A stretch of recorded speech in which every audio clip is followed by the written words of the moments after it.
नमस्कार, times of Swaraj में आप सबों का स्वागत है और मैं हूं संतोष सिंह।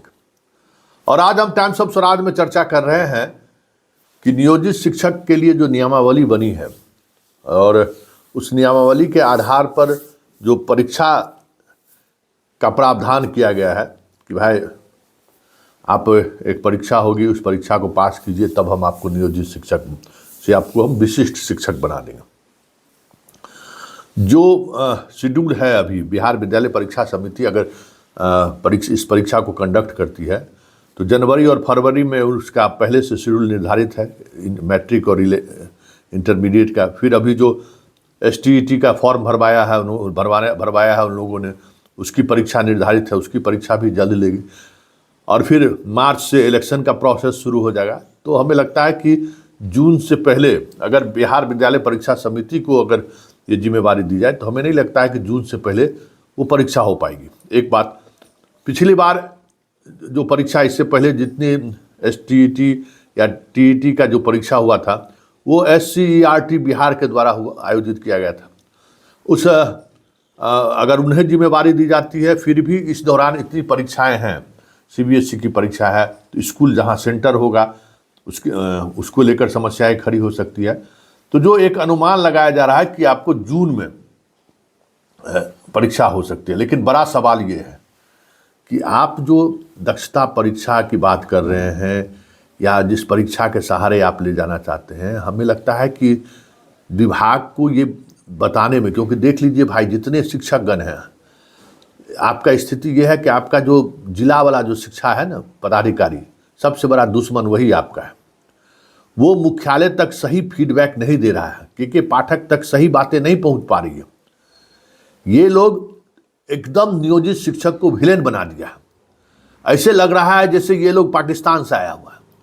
अरे भाई, आपके पास जुबान कह नहीं सकते हैं कि 2011 में जो STET और TET की परीक्षा हुई, उस परीक्षा में 21 लाख से अधिक बच्चे शामिल हुए थे और मात्र 60,000 के करीब बच्चे पास हुए थे। ये तो आपके पास डाटा है। और ये BPSC के रिजल्ट की अगर बात करें तो उस रिजल्ट को देख लीजिए, और इसे 10 लाख बच्चे पास किए, 1 लाख बच्चे पास आप रिजल्ट दिए हैं। वहाँ कहाँ 21 लाख बच्चे शामिल हुए, आप रिजल्ट दिए मात्र 60,000 का। और बहुत ही बेहतर तरीके से परीक्षा का संचालन हुआ था। 2019 में भी कमोबेश यही रेशियो रहा। तो ये जो शिक्षक है भाई, ये मुखिया वाला शिक्षक नहीं है। विभाग को लगता है ना कि सारा नियोजित शिक्षक मुखिया प्रमुख वाला है, और जो बहाल किया था हर जिला में जो बना था, आपको आयोग जो बना था, उस आयोग के द्वारा बहाल किया गया है, जिसको लेकर एक माइंडसेट है कि सारे लोग इसमें फर्जी बहाल हो गए हैं, अयोग्य लोग बहाल हो गए। अरे उसकी मुश्किल से संख्या 50 से 60,000 भी नहीं होगा, जिसके बारे में आपके दिमाग में एक फितूर बैठा हुआ है। ये सारे लोग तो परीक्षा पास करके आए हुए हैं ना। और राज्य स्तर का परीक्षा है, जिस तरीके से BPSC ने परीक्षा लिया है, उस स्तर की परीक्षाएं आयोजित की गई थी, और उसके आयोजन के बाद ये लोग नियुक्त हुए। अब फिर परीक्षा दीजिए। तो ये बार बार परीक्षा, उससे पहले एक बार आप लोग दक्षता परीक्षा ले लिए थे, शिक्षा मित्र वगैरह का भी, जिसमें सूरज पूरब में उगता है सवाल जैसा सवाल आप पूछे थे, किधर डूबता है, वो भी एक दौर था। लेकिन ये सारी परीक्षाएं तो विधिवत एक संस्थागत तरीके से ली गई। फिर परीक्षा का सवाल उत्पन्न हो गया, भाई ये लोग कितनी बार परीक्षा देंगे। और आप BPSC का रिजल्ट देखिए, पिछले बार लगभग 28,000 नियोजित शिक्षक कंपीट किए थे, लगभग 60-70 हज़ार के करीब। मतलब आप समझ जाइए कि 70,000 में 28,000 का रेशियो रहा है इसका। इसी तरीके से इस बार अधिकांश संख्या, पिछले बार यूनियन का भी कुछ विवाद रहा तो उतने लोग नहीं भरे, लेकिन इस बार अधिकांश लोग भरे। और रिजल्ट देख लीजिए कि कितने लोग नियोजित शिक्षक कंपीट किए हैं। वो डाटा अभी तक पब्लिश नहीं हुआ, लेकिन ये तय मानिए कि 30% 35% नियोजित शिक्षक इस बार भी कंपीट किए होंगे। और लगभग अपीयरिंग जितने भी हैं उसमें 70 से 80% शिक्षक BPSC का जो निर्धारित कट ऑफ मार्क्स है उस मार्क्स को क्रॉस किए हुए हैं। तो आपके पास दो सिंपल है ना, एक तो बीपीएससी अभी परीक्षा लिया, वो जो एक मानक है वह उसका कट ऑफ मार्क्स से ज़्यादा है, वो बच्चे जितने जो शिक्षक उससे ज़्यादा नंबर लिए हैं उनको आप अभी तुरंत राज्यकर्मी का दर्जा दे सकते हैं। फिर जितना एसटीईटी टीईटी पास जो बहाल हुए हैं उनके बारे में भी आप विचार कर सकते हैं। अरे परीक्षा तो उसके लिए है ना जो बिना परीक्षा पास किए हुए आपके यहाँ बहाल हुआ है, नंबर लाओ नौकरी पाओ, उससे आप उसको परीक्षा लीजिएगा। कि जो ऑलरेडी बिहार स्तर पर आयोजित परीक्षा पास करके नौकरी में आया है उसको, और जो शिक्षा मित्र से जो शिक्षक बना है उसको, दोनों को आप एक तराजू पर क्यों तोलते हैं? तो हमें लगता है कि ये जो सच्चाई है, इस सच्चाई से विभाग रूबरू नहीं हो पा रहा है। के पाठक तक ये जानकारी नहीं पहुंच पा रही है कि इसमें जितने शिक्षक हैं उसमें 70% ऐसे शिक्षक हैं जो बीपीएससी के लेवल का परीक्षा पास करके मास्टर बने हुए हैं। ये कौन अब उन्हें समझाए? उनके दिमाग में है सब वही नंबर वाला है, नंबर देख के पास करके आया है। तो ये एक जो माइंडसेट बना हुआ है, ये आपके डिपार्टमेंट के जो प्रखंड स्तर पर, अनुमंडल स्तर पर और जिला स्तर पर जो पदाधिकारी है वो उसका फितूर है जो इस बात को ऊपर तक नहीं पहुंचा पा रहा।